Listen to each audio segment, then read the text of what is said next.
요한복음 강의 77탄이고요. 제목은 베드로의 칼이란 제목입니다. 요한복음 18장 7절에서 11절 말씀까지 보도록 하겠습니다. 요한복음 18장 7절에서 11절까지 한 목소리로 읽도록 하겠습니다. 이에 다시 누구를 찾느냐 물으신데 그들이 말하되 나사렛 예수라거늘 예수께서 대답하시되 너희에게 내가 그니라 하였으니 나를 찾거든 이 사람들은 가는 것은 용납하라 하시니 이는 아버지께서 내게 주신 자 중에서 하나도 잃지 아니하사옵나이다 하신 말씀을 응하게 하려 함이로라. 이에 시몬 베드로가 칼을 가졌는데 그것을 빼어 대제사장의 종을 쳐서 오른편 귀를 베어버리니 그의 종의 이름은 말고라. 예수께서 베드로더러 이르시되 칼을 칼집에 꽂으라. 아버지께서 주신 잔을 내가 마시지 아니하겠느냐 하시니라. 아멘. 네, 기독교는 성경 66권이 하나님의 감동으로 쓰여진 성경 말씀이라는 걸 믿는 그런 사람들이죠. 기독교는 성경 66권이 성령님이 우리에게 주신 말씀을 믿는 거예요. 그렇지 않고 다른 계시, 지난주에 이제 말씀드린 그 내용을 이제 연장선상에서 보는 거예요. 성경 66권이 아닌 다른 계시가 있다고 주장하면 그건 기독교가 아니고 다른 종교가 되어버리는 거죠. 그리고 그걸 이제 쉬운 말로 이단 사입이다 이렇게 표현하는 거예요.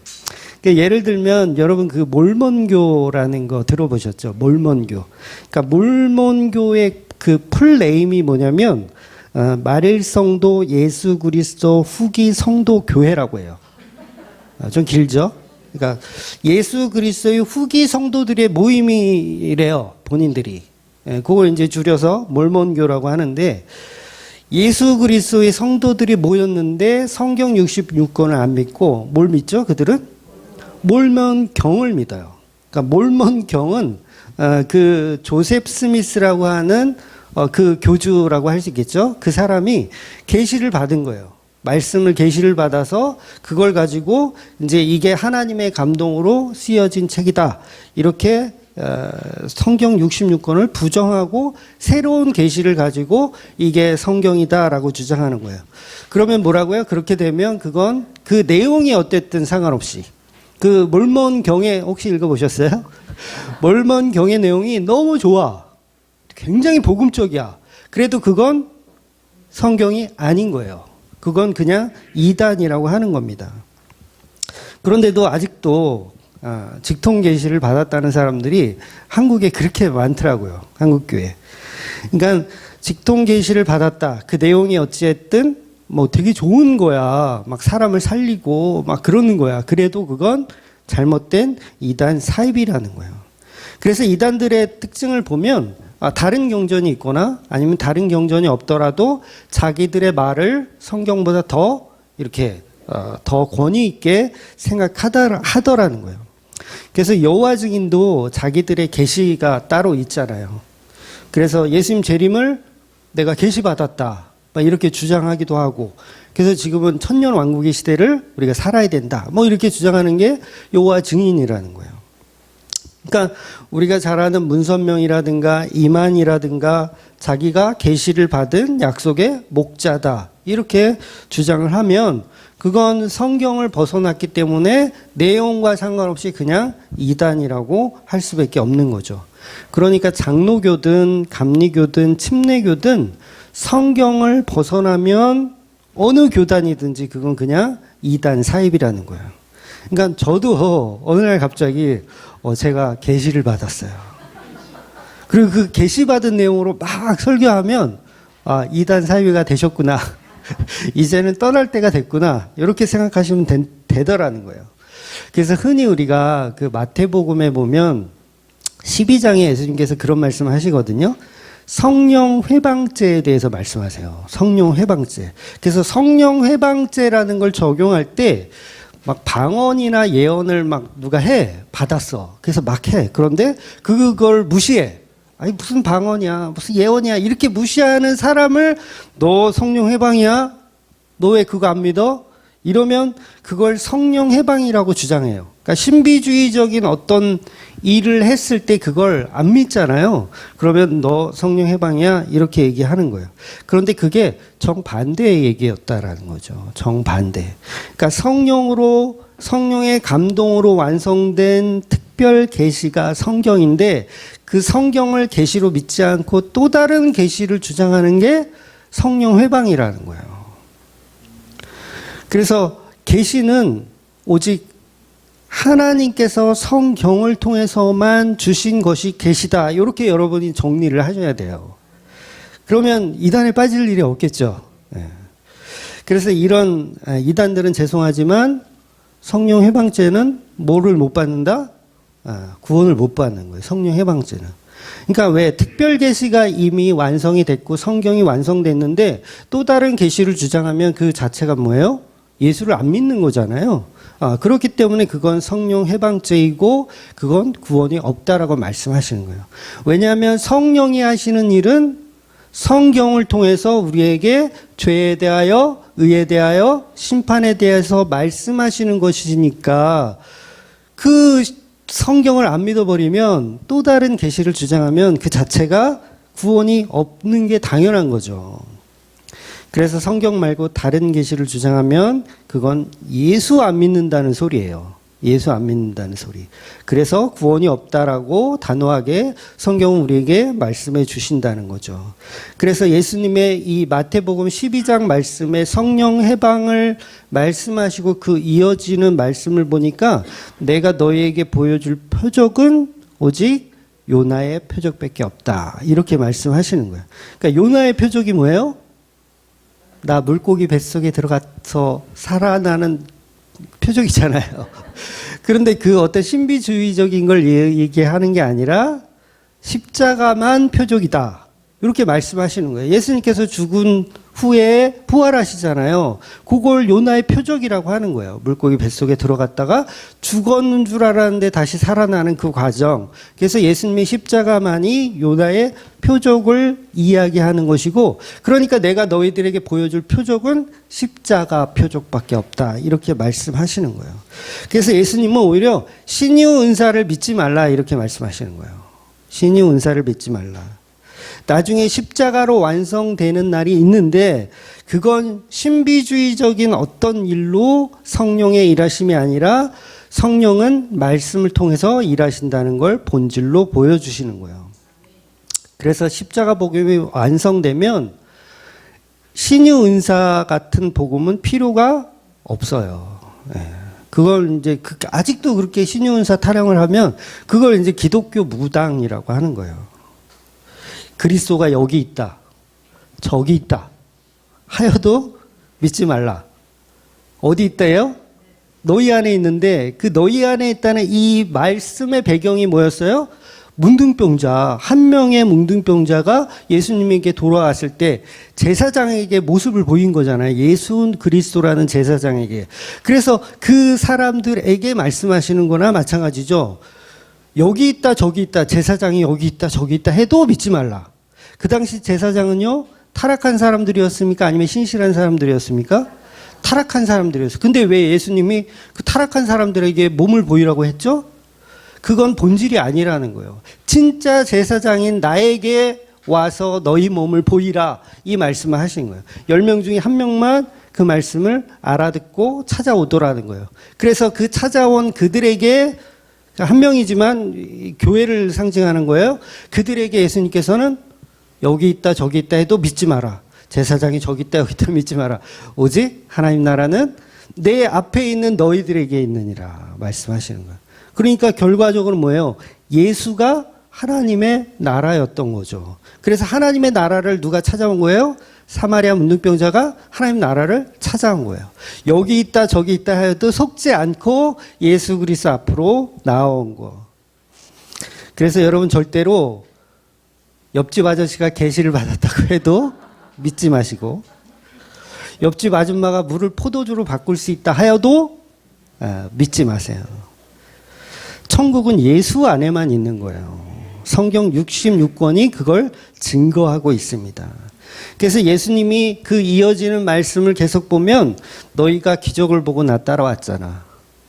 오병이어의 기적 보고 떡 먹고 배부른 까닭에 너희가 나를 찾아왔잖아. 아니야. 사람들은 계속 그거 보여달라고 하는 거예요. 오병이어 기적 또 보여주세요. 너무 신기했어요. 그거 먹으면 부자 될 것 같아요. 그거 먹으면 굶주림이 없을 것 같아요. 그거 또 보여주세요 하고 사람들이 찾아와요. 근데 예수님은 내가 너희들에게 보여줄 표적은 요나의 표적밖에 없다.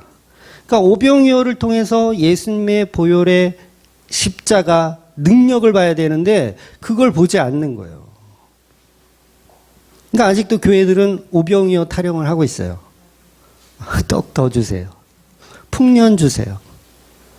그러니 성령 해방이라는 말은 성령이 전하는 십자가 복음을 믿지 않고 예언이나 방언 같은 신비주의적인 어떤 신내림을 통해서 속이는 자들을 얘기하는 거예요. 속이는 자들. 신의 은사가 성령의 일입니까? 그거 본질이 아니에요. 성령의 일은 예수를 믿게 하는 게 성령의 일이라는 거죠. 그래서 예수님 마태복음 12장 30절에 보면 이런 말씀이 있어요. 너희가 누구의 편이냐? 쉽게 얘기해서 너희가 누구의 편이냐? 성령님의 편이고 나의 편이어야 한다. 만약에 우리 편이 아니면 예수라는 편이 아니면 너희는 성령 회방죄다라고 말씀을 하시는 거예요. 그래서 성령 회방의 기준은 바로 예수님이 기준이라고 말씀하시는 거예요. 예수인 내가 기준이야. 이 어떤 용한 목사님이 기준이 아니라 기준은 예수 그리스도가 기준이라는 거죠. 즉 우리는 예수님이 전하는 복음 쪽에 있어야 성령의 일하심을 믿는 것이고 예수를 이용하여 오병이어를 체험하여 부자 되어 살자 이건 전부 가짜라는 거예요. 예수가 아닌 다른 계시를 받은 사람들은 다른 쪽으로 갈 거예요. 글로 모입니다 다. 할렐루야 기도원에 잔뜩 모여 있고 무슨 어디에 잔뜩 모여 있고. 그러니까 교회들도 마찬가지죠. 십자가 복음이 아닌 다른 쪽으로 신비주의적인 어떤 걸로 부와 명예를 챙기려고 하는 교회들 많다 그랬잖아요. 큰 교회 작은 교회 할 것도 없어요. 오히려 대형 교회는 좀 덜한데요. 작은 교회들이 오히려 더 심해요. 막 금요 신요 치유 집회 막 이런 거 하잖아요. 작은 교회들이. 한 명만 내가 낫게 하면 대박 나니까. 예. 그게 이제 꼼수죠. 그게 이제 기독교 꼼수. 그러니 교회는 성경으로 돌아가자요. 성경으로 돌아가자. 이걸 외쳐야 된다는 거예요. 이게 뭐예요? 500년 전에 있었던 종교개혁의 그 본질이잖아요. 성경으로 돌아가자. 그러니까 수도원 이단들이 그 당시에도 있었어요. 수도원 이단들이 어떤 거 하는 사람들인지 아세요? 막 신비주의적인 어떤 걸 하면서 막 이렇게 막 자기만의 특별한 우리는 어떤 지적 영지에 다다랐다. 그러면서 우리는 막 특별하다. 막 이런 게 수도원 사람들이에요. 그 사람들은 뭐예요? 이단입니다. 이단이에요. 그래서 믿음의 선배들이 종교개혁을 일으켰잖아요. 우리는 성경으로 돌아가자. 그만 이상한 짓 좀 그만하고. 이상한 짓 좀 그만하고. 그래서 여러분 성경으로 돌아가자. 이게 이제 기독교의 5대 솔라 중에 하나예요. 5대 솔라. 그러니까 솔라라는 말은 오직이라는 뜻이거든요. 그래서 5대 솔라가 뭐냐면 오직 성경, 오직 믿음, 오직 은혜, 오직 그리스도. 그래서 오직 하나님께 영광만 되는 게 5대 솔라예요. 어떤 분들이 그래요. 주맘교회 설교가 기존 교회에서 못 들어본 이야기를 해서 이단 냄새가 짙게 난대요. 금천에도 알만한 사람은 이미 소문이 났다는 얘기가 있어요. 그런데 주맘교회는요, 제가 지금 말씀드린 것처럼 기독교 5대 솔라를 바탕으로 설교합니다. 오직 성경, 오직 믿음, 오직 은혜, 오직 그리스도. 이 모든 것이 오직 하나님께 영광이다. 5대 솔라를 안 벗어나요. 그런데 이단 냄새가 난대요. 그럼 본인들이 섬기는 교회에서는 도대체 무슨 설교를 듣고 있길래 이단 냄새가 난다고 할까요? 기독교 5대 강령이라는 게 또 있어요.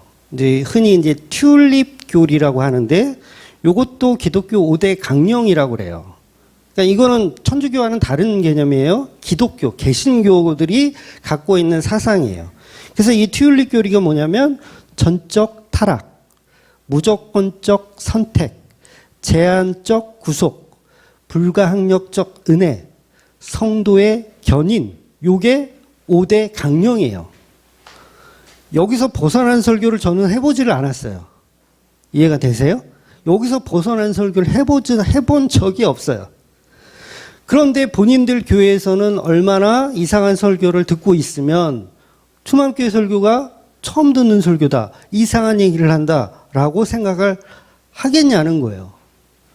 본질로 돌아가지 못하고 너무 벗어나 있기 때문에 오히려 본질의 설교를 들으면 그게 이단같이 들려지는 거예요.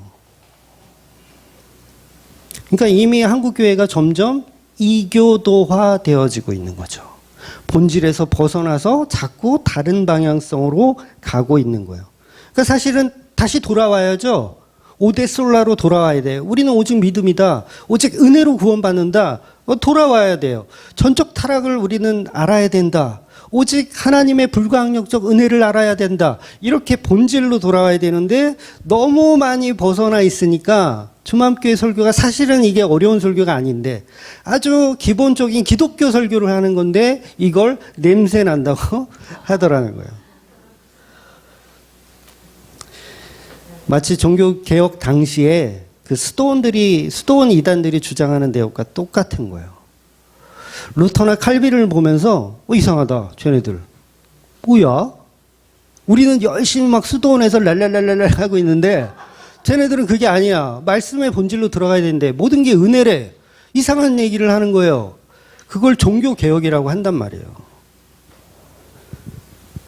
그러니 얼마나 많은 이상한 교리에, 이상한 자기 계시에 빠져서 본질을 못 보고 있는 거예요.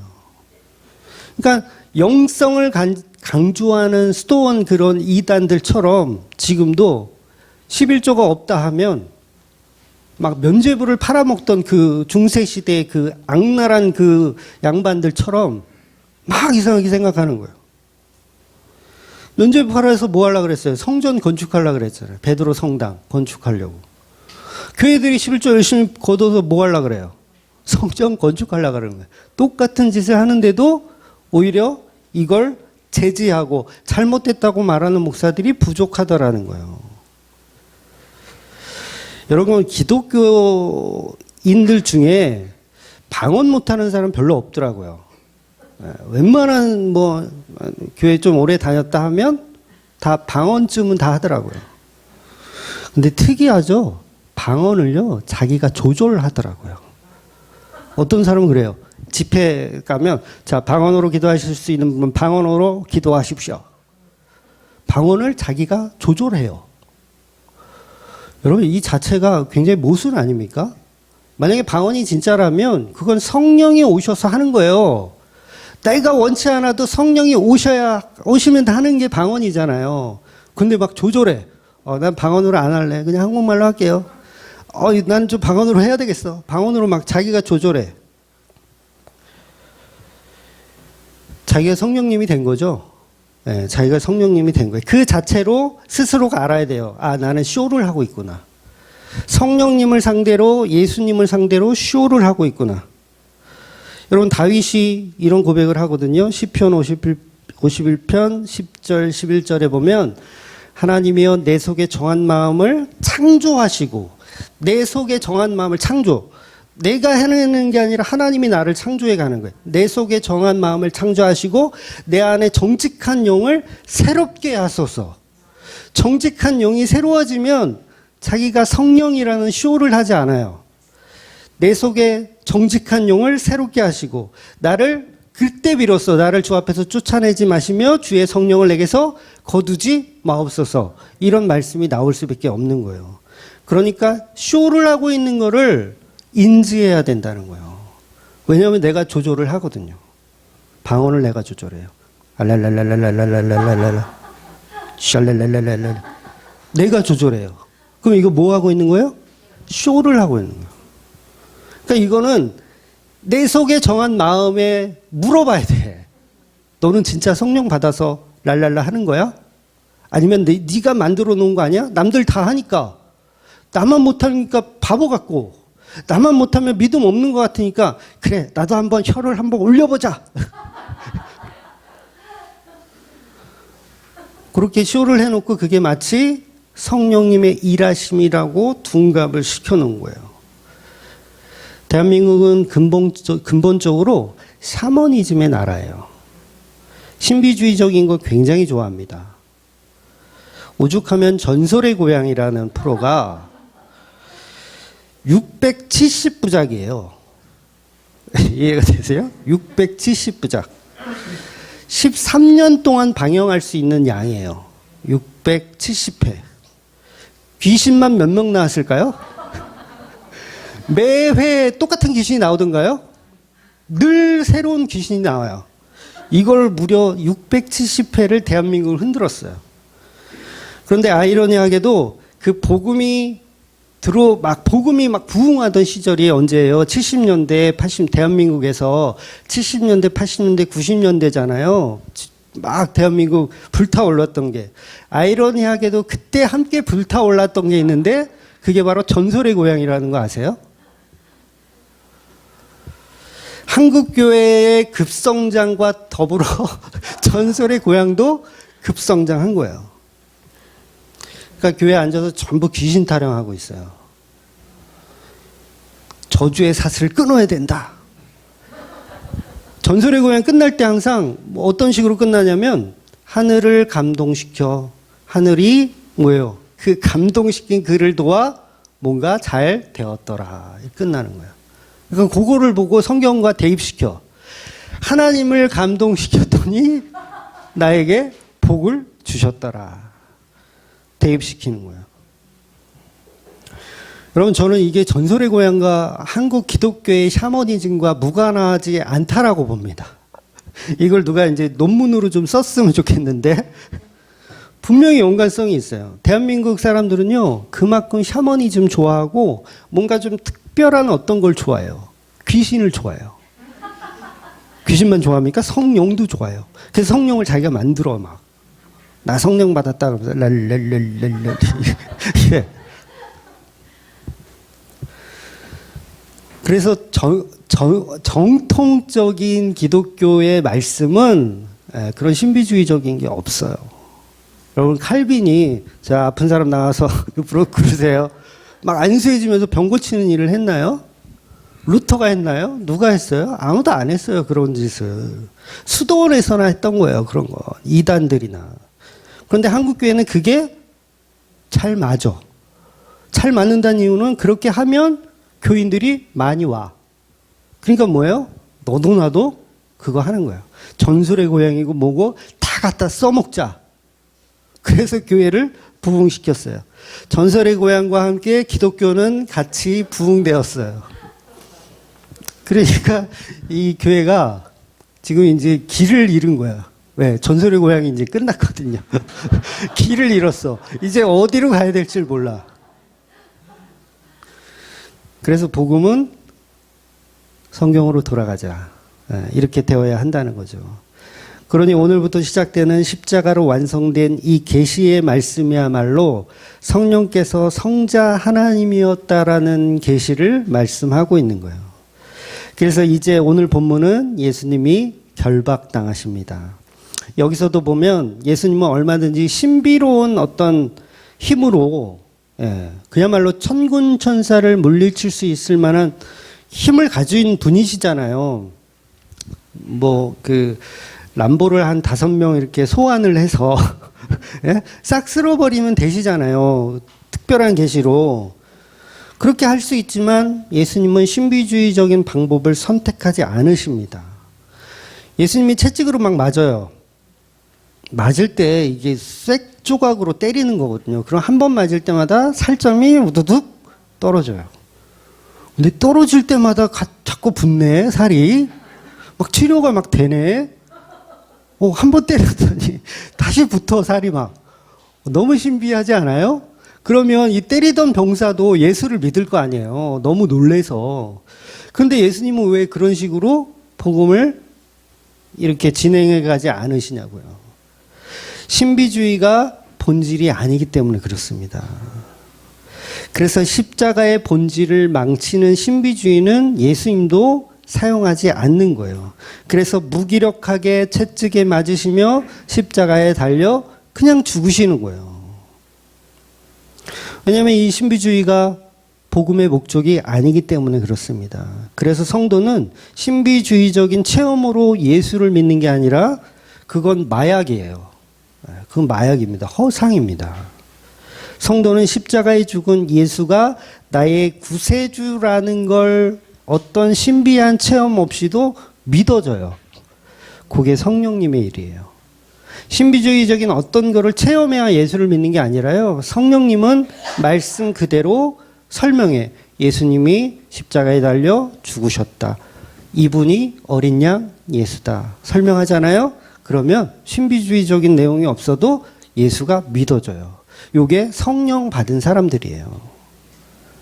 그래서 신유은사나 신비주의로 예수 믿는 거는요, 그 믿음이 아닙니다. 제자들의 삶에도 보면, 제자들의 삶의 끝을 보면 신비주의적인 어떤 일을 행하지 않았어요. 그러니까 그거 사용하면 더 잘 믿을 거 아니에요. 그렇죠? 막 바울이 막 가는 곳마다 막 신비주의 계속 일으키고 베드로도 그렇고 막 해. 그럼 더 많은 사람이 믿을 것 같지만 그게 믿음의 본질이 아니에요. 예수님이 사람 하나 믿게 하는 건 일도 아니잖아요. 성령 들어가면 그냥 믿거든요. 그런데 그걸 뭐 굳이 그렇게 막 신비주의적으로 할 필요가 없는 거죠. 그래서 신비주의는 본질이 아니라는 거예요. 그래서 사도들도 신비주의적인 방법으로 말년에 그렇게 복음을 전하지 않았다는 거예요. 그래서 그 대표적인 이야기가 있잖아요. 바울이 그 디모데에게 이야기할 때 그 위장병이 있었어요. 디모데가. 그랬더니 저 같으면, 제가 바울이었으면, 자, 아픈 곳에 손 얹고 기도합니다. 자, 아픈 곳에 손 얹고 기도합니다. 치료가 될지어다. 예수 이름으로. 바울이 이렇게 해야 되는데 바울이 뭘 얘기하냐면 포도주를 써서 배 아픈 걸 좀 이렇게 민간요법으로 사용해 봐라라고 조언을 해주는 거예요. 이게 무슨 얘기입니까? 특별 계시가 아닌 일반 계시로 돌아선 거예요. 자연 계시로 치료받는 걸로 돌아선 겁니다. 그러니까 이 말은 지난주에 말씀드린 대로 신비주의적인 게 아니라 그야말로 자연 계시로 치료를 하라고 이야기하는 거예요. 그래서 저한테도 목사님 어디 아파요? 기도해 주세요. 그러면 빨리 병원 가. 약 먹어. 민간요법. 손 따줄까? 이런 거. 그래서 바울이 감옥에서 디모데에게 말하길 자기한테 올 때 뭘 가져오라는 게 있었어요. 외투, 두꺼운 외투 가지고 타고 두루마리 말씀 가지고 오라고 했어요. 그러니까 저와 여러분이 이 복음을 전하는 사람이잖아요. 그러면 우리가 갖고 다녀야 할 거는 그 가죽옷이에요. 예수 그리스도의 은혜의 그 가죽옷. 그리고 그 은혜의 가죽옷을 설명해 줄 수 있는 말씀. 그거 갖고 다니는 거예요, 우리가. 그래서 가죽옷이 상징하는 아담과 하와가 죄 짓고 나서 입혀주셨던 그 은혜의 옷. 십자가의 은혜. 그 십자가의 은혜를 설명하는 두루마리 성경. 우리는 그거 두 가지 갖고 다니는 거예요. 저와 여러분이 복음을 전하는 디모데라면 그거 두 가지만 있으면 돼요. 신비주의적인 어떤 거 치료해 주옵소서 이게 아닌 거예요. 결국 십자가 말씀이 전부입니다. 십자가와 말씀이 전부예요. 우리는 이거 가지고 다니는 거예요. 그러니까 목회를 할 때도 디모데는 이제 목회를 해야 되잖아요. 바울의 제자라고 할 수 있으니까. 그럼 뭐 갖고 목회해야 되냐? 또 십자가 은혜와 말씀 가지고 목회를 해야 된다는 거죠. 그래서 오늘 본문도 예수님이 자기를 사람들에게 에고 에임이라고 이렇게 계시하셔서 사람들이 뒤로 나가 떨어졌잖아요. 지난주에 봤죠? 나가 떨어져서 엎드려졌어요. 그러니까 십자가라는 완전한 계시를 보여주시는 게 목적이기 때문에 더 이상 신비주의적인 어떤 걸로 사역을 설명하려 하는 것이 아닙니다. 그래서 기적을 막 이렇게 행하는 게 아니에요. 그러니까 말고의 길을 잘라준 것도요, 잘라진 거를 붙여주신 것도요, 기적을 행하는 게 목적이 아니에요. 사람들은 등과 횃불과 무기를 가지고, 몽치라고 하죠. 이걸 가지고 예수님을 때려잡겠다고 나오는 거예요. 피조물이 창조주를 흉내내서 가짜 빛을 가지고 예수님의 얼굴을 비춰보겠다고 오는 거예요. 그런데 예수님은 그 몽치, 이거 막대기라고 생각하세요. 그냥 막대기를 가지고 자기를 잡으러 온 자들에게 잡혀주시는 거예요. 그래서 다윗과 골리앗 이야기를 보면요, 다윗이 무엇을 가지고 골리앗 앞에 나아갑니까? 네, 물맷돌과 또 하나가 더 있었어요. 막대기를 갖고 나가요. 막대기를. 이 막대기는 뭘까요? 양을 칠 때 쓰는 도구예요. 양을 칠 때. 즉 목자가 막대기를 들고 다니다가 양이 막 딴 데로 가. 그러면 툭 쳐서 야, 이쪽으로 가야지. 저쪽으로 가야지. 이렇게 하는 도구예요. 그리고 늑대가 나타나면 어때요? 막대를 그냥 후려 패서 이제 내쫓아 버리는. 그럼 제압하는 막대기예요. 그러니까 이 막대기는 누가 갖고 있어야 돼요? 목자이신 하나님, 목자이신 예수님이 그 막대기를 갖고 있어야 되는데 인간들이 그걸 가지고 왔어요. 그러니까 피조물이 창조주가 되어서 창조주를 피조물처럼 심판하려고 하는 거예요. 마귀, 사탄, 죄인된 인간들이 막대기를 가지고 성자 하나님을 심판하려고 찾아오는 거. 그래서 소년 다윗은 골리앗과 싸울 때 다른 군인들처럼 칼을 준비하지 않은 거 아세요? 네, 칼을 준비하지 않았어요. 다윗은. 어쩌려고 그랬는지 몰라. 나중에 물어볼게요. 그 거대한 다윗을 뭐 어떻게 하려고 칼을 준비하지 않았는지. 막대기를 준비한 건 뭐죠? 예수님을 표적하는 표현인 거예요. 그러니까 예수님이 잡히시는 현장에는 인간이 가지고 온, 인간이 준비한 심판의 도구, 등불과 횃불과 몽치로 그 심판을 상징하는 것은 십자가라는 도구예요. 그러니까 인간은 십자가로 예수를 심판하려고 하는 거예요. 그게 무기죠. 십자가라는 엄청난 무기예요. 그런데 놀랍게도 예수님은 그 십자가라는 무기를 대래 이용해서, 역이용해서 그들을 심판하는 거. 그래서 예수님은 저들이 들고 온 무기로 저들이 들고 온 무기로 내가 심판할 때니 베드로 너는 그 칼을 칼집에 넣으라 말씀하시는 거예요. 그러니까 심판은 베드로가 준비한 칼로 하는 게 아니라 그 악한 그들이 준비한 무기로 내가 심판하겠다라는 거예요. 그러니까 우리 쪽의 칼이 아닌 악당들이 준비한 칼. 그래서 그 준비한 칼은 십자가라는 칼이죠. 그래서 그 십자가로 대래 그 십자가를 빼앗아서 그들을 심판하는 개념인 거예요. 그래서 마치 다윗이 골리앗의 칼을 빼앗잖아요. 네. 물맷돌로 이제 명중을 시킨 다음에 골리앗의 칼을 빼앗아요. 그리고 그 칼로 응징하는 거예요. 이게 무슨 얘기라고요? 십자가 이야기를 하는 거예요. 지금 막 군병들이 예수님을 십자가에 죽이려고 오는 그 십자가라는 무기를 예수님이 빼앗아서 그 십자가로 그들을 심판하는 거. 이게 다윗과 골리앗의 이야기라는 거죠. 그래서 말고의 길을 자른 그 칼의 용도는 잘못됐으니까 그 칼은 칼집에 집어 넣으라는 거예요. 그래서 예수님이 준비한 칼은 사실 십자가였습니다. 십자가. 즉 예수님이 준비한 비밀 무기. 무기가 없어요. 그런데 적들이 갖고 온 그 십자가라는 무기로 그들을 응징하려고 하는 거예요. 그래서 십자가는 믿지 않는 자들에게는 심판의 칼이 되는 것이고 믿는 자들에게는 맛있는 화목 제물을 요리할 수 있는 요리의 칼이 되는 거예요. 그러니 성도들도 적을 무찌르는 방법, 승리하는 방법은 우리가 가진 칼로 승리하는 게 아닙니다.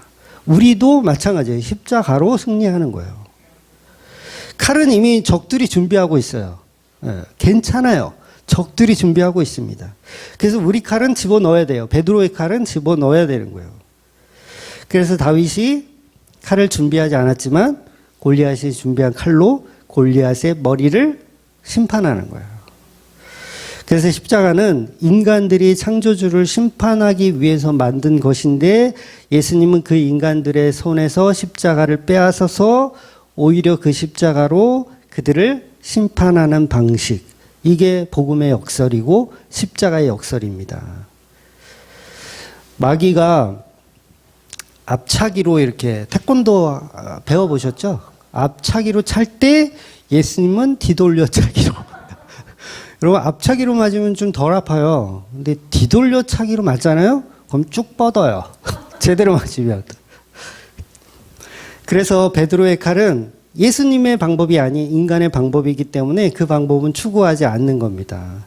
성도는 이런 방법으로 세상을 승리하는 게 아니에요. 여러분 칼을 갈고 계세요 혹시? 어떤 칼을 갈고 계시죠? 그게 보혈의 십자가라는 칼이 아니고 다른 칼을 여러분이 열심히 갈고 계시다면 그건 베드로의 칼이에요. 그러니까 그 칼의 모양은 여러 가지가 있겠죠. 사람마다. 예수님은 그 당시 이제 베드로가 생각할 때 혁명가라고 생각한 거예요. 혁명가. 그래서 힘을 가진 어떤 사람들은 칼이 있어야 된다. 그 칼을 꺼내 드는 거죠. 근데 예수님은 아니에요. 그 칼은 칼집에 꽂아 놓으라고 하는 거예요. 그래서 이 베드로의 칼은 세상의 힘을 상징하죠. 즉 베드로의 칼은요. 거짓의 십자가입니다. 거짓의 십자가. 그런데 많은 사람들이 교인들이 이 거짓의 십자가를 힘이라고 믿어요. 내가 갈고 닦은 능력. 내가 갈고 닦은 어떤 실력으로 세상을 정복하려고 하는 거. 교인들은 왜 이런 거짓 십자가를 믿을까요? 베드로의 칼과 같은 거짓 십자가? 예수님이 지금 십자가의 역사를 진행하는데 그게 못마땅한 거예요. 내 방식이 아니기 때문에. 제자들은 고작 세상의 힘을 위에서 검을 꺼내드는 거예요. 근데 예수님은 세상의 힘에 의해서 뭔가를 하려는 게 아니라 십자가라는 복음을 설명하려고 하는 거죠. 그러니까 전혀 다른 내용이에요. 그러니까 내가 믿는 믿음은 베드로의 칼인 거죠. 이걸로 세상을 정복하지 못하는데 여전히 우리는 혁명가적 예수를 믿어요. 십자가라는 무기를 베드로의 칼로 생각하는 거죠. 그래서 이 십자가가 나에게 부와 명예를 줄 것이다. 여전히 그렇게 믿고 있는 거예요. 근데 정작 그 십자가는 막대기와 상대로 싸울 힘도 조차 없는 십자가였다는 거죠. 그래서 예수님은 그냥 인간들에게 마저 죽는 거예요. 그러니까 오늘날에도 여러 가지 모습으로 이 베드로의 칼이 우리 안에 있어요. 그것이 종교일 수도 있고 학문일 수도 있고 나의 의일 수도 있어요. 많은 사람들이 여기서 빠져나오지 못합니다. 내가 의로우면 의로울수록 복음이 더 잘 전해진다라고 생각하는 거예요. 그러니까 나를 바꿔보자. 우리 교회가 변화되자. 아니면 복음은 그냥 복음으로서 진행되어져야 한다는 거죠. 방식이 다른 거예요. 베드로의 칼이 아닌 적들의 십자가로 복음이 전해진다는 거죠. 그런데 우리는 날마다 베드로의 칼을 꺼내들기를 좋아해요. 그리고 그것을 의리라고 착각하죠. 아, 내가 의리 있어. 내가 수제자인데 그래도 내가 싸우는 척이라도 하잖아. 이렇게 의리. 나는 돈 많으니까 큰 돈으로 교회에 이렇게 헌금해서 교회를 한번 살려보겠다. 갸륵하죠. 이게 베드로의 칼이에요. 나는 권력이 많으니까 그 권력으로 사람들을 이렇게 모아서 보내줄게, 교회에. 이야, 씨. 베드로의 칼이에요. 난 명예가 높으니까, 인기가 너무 좋아. 명예가 높으니까 내가 가라고 하면, 유재석이 중앙교회 가세요 하면 얼마나 많은 사람들이 여기 몰려오겠어요. 명예, 그걸로 보내줄게. 그 역시 베드로의 칼이죠.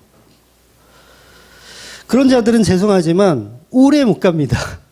예수님의 몸된 교회에 오래 못 가요. 그러나 하나님의 방법은 베드로의 칼이 아닌 십자가에 무기력하게 죽는 거라는 거예요. 내 칼을 칼집에 꽂아라. 칼을 가진 자는 칼로 망한다. 교회에서 권력으로 부흥을 지키려고 하는 자는 그 권력으로 망한다. 돈으로 교회를 부흥시키려고 하는 자는 그 돈으로 망한다. 이 말씀을 하고 계시는 거예요. 그러니까 우리가 가진 힘으로 정복해보자. 이건 전부 우리의 착각이라는 거죠. 베드로와 같이 의리 있는 것 같아요. 그렇잖아요. 의리 있잖아요. 여러분 중에 누가, 목사님 제가 한 100억 정도 할게요. 의리 있지 않습니까? 의리 있네. 의리 있어. 근데 아니 꺼져. 그건 베드로의 칼이야. 그래서 이 베드로는 왜 칼을 가지고 있었을까요? 왜 칼을 가지고 있었을까? 그러니까 이게 해석이 이제 여러 가지가 있거든요. 어떤 이는 시몬처럼 베드로도 열심 당원이어서 칼을 준비하고 있었다. 또는 뱃사람들은 원래 칼 한 자루씩은 이렇게 의뢰히 갖고 다닌다. 근데 이 칼은요, 명확하게 예수님이 준비하라고 하셨어요. 예수님이 준비하라고 하셨어요. 아마 이런 얘기하면 처음 듣는 얘기인데 목사님 또 처음 듣는 얘기 또 혼자만의 또 세계관이 있으시네. 말씀 한번 볼게요. 누가복음 22장 36절에서 38절 있죠? 한번 같이 읽어보겠습니다. 이르시되 이제는 전대 있는 자는 가질 것이요 배낭도 그리하고 검 없는 자는 겉옷을 팔아 살지어다. 내가 너희에게 말하노니 기록된 바 그는 불법자의 동료로 여김을 받았다 한 말이 내게 이루어져야 하리니 내게 관한 일이 이루어져 감이니라.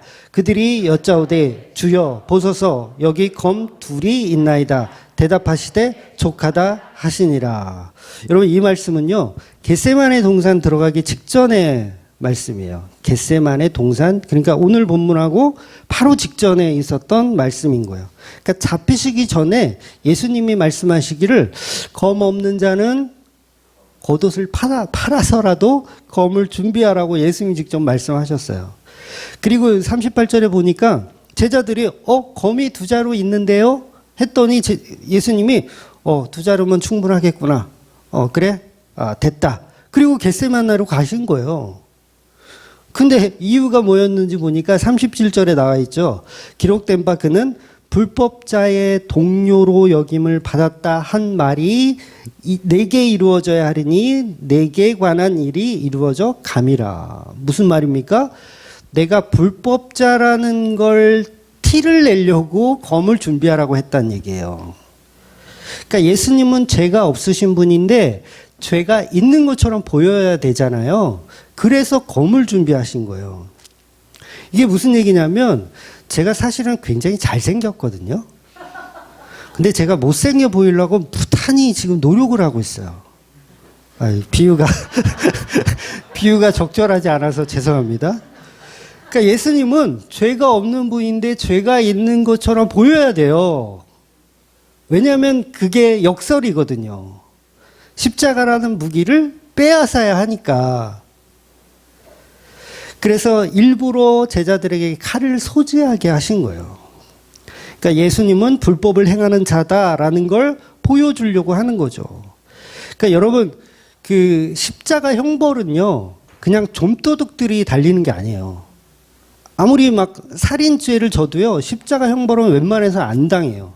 근데 어떤 인간들이 십자가 형벌을 당하냐면, 로마를 향해서 혁명을 일으키려고 하거나, 그러니까 조선시대로 따지면 그걸 역모라고 하죠. 역모하다 걸리면 어떻게 됩니까? 저작거리에 머리가 걸려요. 이 십자가 형벌 같은 거잖아요. 그 정도가 아니면 십자가에 달려 죽을 수가 없어요. 아무리 여러분이 보이스피싱 많이 해도요, 십자가에 달리기는 힘들어요. 그러면 뭐예요? 역모죄로 잡혀야 돼요. 혁명적인 어떤 쿠데타를 일으킨 사람으로. 그래서 예수님은 그것을 표현하기 위해서 칼을 소지하라고 한 거예요. 당시 6월절에는요, 명절이기 때문에 이스라엘 백성들이 많이 예루살렘에 모여 있단 말이에요. 그러면 로마가 볼 때 사람들이 많이 모이면 걱정을 할까요, 안 할까요? 걱정을 하죠. 혹시 쿠데타가 일어나진 않을까. 그래서 이스라엘 백성들은 칼을 소지하는 자체가 불법이었습니다. 왜냐하면 쿠데타를 일어날 수 있기 때문에 칼을 소지 못하게 되어 있어요. 그런데 예수님이 제자들을 통해서 칼을 소지하게 한 거예요. 왜? 영모죄로 잡혀야 되니까. 그래서 베드로가 그 칼을 꺼내 들어서 말고의 귀를 자르잖아요. 이거는 뭐예요? 예수님이 생각한 칼의 용도가 아니에요. 그 칼은 그냥 우리가 누명 쓰기 위해서 준비하라고 한 거지, 이 칼을 가지고 이렇게 힘을 가시하라고 준 게 아니라는 거예요. 혹시 여러분에게 능력이 있습니까? 돈이 있습니까? 뭔가가 재능이 있습니까? 그걸 가지고 세상을 정복하는 데 사용하는 게 아니라 십자가 복음을 전하는 용도로 사용을 하셔야 된다는 거예요. 그러니까 여러분이 잘생겼지만 못생긴 척하고 사세요. 네, 비유가 적절하지 않아서. 아, 저 힘들어요. 못생긴 척 하느라고. 네, 농담인데 다큐로 듣지 마시고. 예수님 바로 이런 거예요. 죄가 없으신데 죄가 있는처럼 보이시는 거죠. 그래서 베드로의 그 칼은 용도가 틀렸으니 너의 칼을 칼집에 집어 넣으라고 하는 거예요.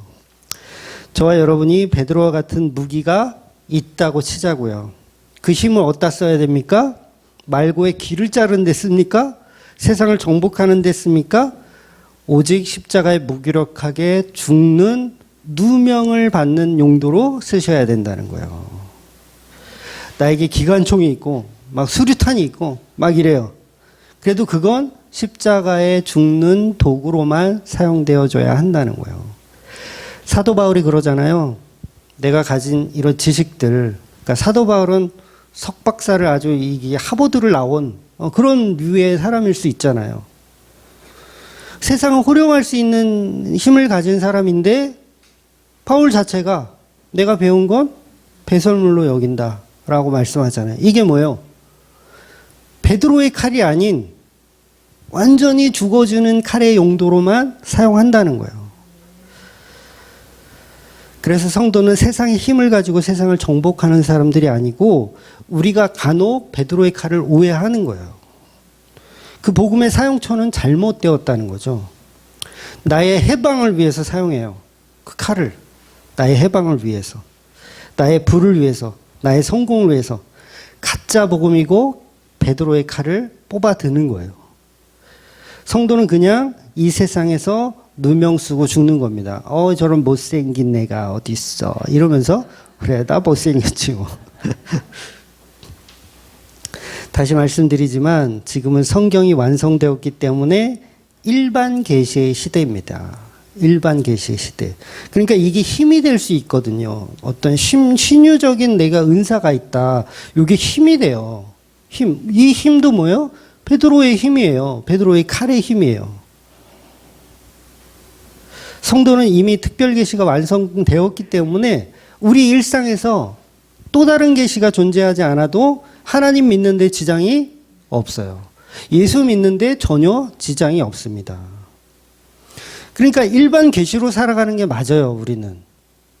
공부 안 하면 대학 떨어지는 게 맞아요. 공부는 안 했지만 성령께서 지혜를 주시옵소서. 찍는 것마다 정답으로 가게 하시고. 이게 뭐예요? 특별 계시잖아요. 그런 일은 벌어지지 않는다는 거예요. 그런데 그런 일반 계시로 살아가는 저와 여러분에게도 특별한 어떤 게 없어도 늘 기쁘고 늘 행복하고 비가 오면 비가 와서 좋고 비가 안 오면 비가 안 와서 좋고 요게 성도예요. 그런데 교회들이 앉아서 비를 그치게 하여 주시옵소서. 비가 많이 와서 넘어옵니다. 그치게 하여 주시옵소서. 또 비가 안 오면 또 비가 오게 해 주시옵소서. 코로나가 오면 코로나 안 오게 또 주시옵소서. 이러고 있잖아요. 아니에요. 일반 계시를 사는 성도들은요. 비가 오면 비가 와서 감사. 코로나가 오면 코로나가 와서 감사. 코로나가 안 오면 또 코로나가 안 와서 감사. 말이야 막걸리. 근데 성도는 진짜 그렇다는 거예요. 그래서 항상 기뻐하라. 이게 어떻게 가능해요? 아니, 비가 너무 와가지고 너무 힘든데, 이게 막, 아우, 습해. 너무 싫어. 그런데도 절망하지 않더라는 거예요, 성도들은. 그것만으로 충분히 하늘의 소망을 가지고 살기 때문에 그래요. 이 땅을 사는 동안 기적이 없고 평범한 자연계시의 범주 속에서 하나님과 소통하고 살지만 그 믿음이 우리를 지켜내는 거예요.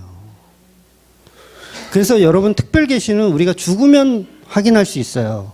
죽어서 천국 가잖아요. 예수님의 얼굴을 대면하여 볼 수 있어요. 독사굴에 손을 넣고 흔들어도 죽지 않는 특별계시를 경험할 수 있으실 거예요.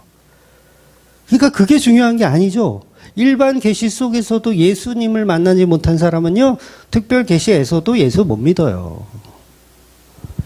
그런데 성도들은 일반 계시를 통해서도 충분히 하나님 나라를 사는 사람들이라는 거죠. 그래서 여러분, 특별한 기적이나 이적을 보여주지 않아도 믿고요. 그거 막 보여준다고 해서 믿잖아요. 제가 막 장풍을 한번 막 쏴볼까요? 장풍을 막 쏴. 막 병자 고치고 막 이렇게 하면 믿는 척은 할 거예요. 근데 그 기적도 약발이 떨어지면 뭐예요? 다시 돌아섭니다. 성도는 특별한 어떤 게 없어도 일반적인 자연의 환경 속에서도 예수를 잘 믿을 수 있는 거예요. 그래서 예수님이 도마에게 그런 말씀 하시잖아요. 너는 이런 기적을 보고 믿냐? 기적을 보고 믿냐? 부활이라는 기적을 보고 믿냐? 보지 않고 믿는 게 복되도다. 이게 무슨 말씀이에요? 특별한 어떤 체험이 없어도 성령을 받으면 그냥 믿겨진다는 거예요. 여러분, 그래서 도마는요, 손을 넣어보지 않아요. 많은 분들이 오해하는데, 진짜 만져보고, 진짜 예수님이네, 이렇게 확인해 본 걸로 우리가 오해하는데, 도마는 만져보지 않았어요. 저는 그리스도시요, 정말 하나님의 아들입니다, 이렇게 바로 고백합니다. 이게 바로 진짜 성도라는 거죠. 그러니까 성도에게는 베드로의 칼 따위는 필요가 없어요. 일반 계시만으로도 충분합니다. 그래서 오병이어의 기적이 우리 안에 일어나지 않아도 돼요. 상관없어요. 왜냐하면 오병이어 자체가 예수님을 상징하는 거기 때문에 상관이 없어요. 근데 그게 상관이 있는 사람들은 계속 교회에 앉아서 떡 더 주세요. 오병이어의 기적을 저도 체험할 수 있도록 하여 주시옵소서. 옆집 김 집사는 체험만 했더만요. 저는 왜 체험을 안 주시나요? 왜 저 집은 아파트 당첨이 한 번에 되는데 저는 3번, 4번 안 됩니까? 저도 기적을 베풀어 주시옵소서. 예수 안 믿는 거죠. 예수를 이용하고 있는 거죠. 그런데 이 성령 받은, 은혜 받은 사람들은요, 괜찮아요. 괜찮습니다. 일반 계시만으로도 충분히 믿음이 있어요. 그래서 한일전 축구하면 그러잖아요. 막 우리 기독교인들은, 대한민국 기독교인들은 한국 이겨라, 한국 이겨라, 주여 이게 하여 주시옵소서, 3대 떡으로 이기. 이런 일본 기독교인들은 또 그래도 우리가 이겨야 되지 하십니까? 그러면서 뭐예요? 하나님 골치 아파. 이거 누구 손을 들어줘야 되는 거야. 그러니까 비가 오면 비가 오는 대로, 비가 와도 두 사람의 부류로 나눠지잖아요. 비가 오면 좋은 사람이 있고, 뭐 집심 장사, 그다음에 뭐죠? 우산 장사, 뭐라고요? 서로 다른 거잖아요. 그러니까 우리를 목적으로 예수를 믿는 거죠. 전부 다 우리를 목적으로. 그러니까 그런 건 다 베드로의 칼이라는 거예요. 십자가를 보지 못하는 내 힘으로 복음을 이용하려는 베드로의 칼. 그래서 그 십자가로 만들어지는 제자들, 곧 교인들은 그 무기력한 십자가만으로 충분하기 때문에 나의 칼은 칼집에 꽂아 놓는 거예요. 그래서 예수님은 마지막 결론에서 그 십자가로 제자들을 구원시키는 메시지를 던져주시는 거예요. 그게 오늘 본문이죠. 8절에 보면 너희들이 나를 찾았으니 나를 잡아가고 제자들은 풀어주라 말씀하시는 거예요. 여러분 이거 영모죄라 그랬어요. 베드로가 칼을 소지한 거는요. 같이 십자가에 달려야 하는 일이에요. 근데 예수님은 그 십자가를 통해서 성도를 구원하셔야 되기 때문에 베드로를 풀어주라고 조건을 내거는 거예요. 이게 바로 예수께서 십자가로 신부된 교회를 살려내는 겁니다. 베드로는 죄인이죠. 칼을 소지했기 때문에 죄인이에요. 누가 시켰어요? 이런다고 용서가 될까요? 로마 병사가 그래 너 시켰어? 그래 너는 패스. 이거 아니에요. 칼 소지하는 것 자체로 너는 십자가에 달려 죽어야 하는 죄인인 거예요. 이미. 그런데 예수님이 신부된 교회를 살려내시는 거예요. 왜? 복음에 참여했기 때문에. 그래서 교인들은요, 복음에 참여합니다. 복음에 참여한다는 게 뭐예요? 누명을 쓰는 거예요. 누명을 쓰는 거. 억울하죠? 그런데 십자가의 누명이라면 지겠습니다. 라고 나오는 사람들이 성도라는 거예요. 그래서 베드로에게 구원을 주시는 예수 그리스도. 우리는 세상의 힘으로 칼을 빼어들지만 용서해 주시는 예수 그리스도의 은혜를 믿고 사시는 저와 여러분이 되시기를 주의 이름으로 축원드리겠습니다. 아멘. 기도하겠습니다.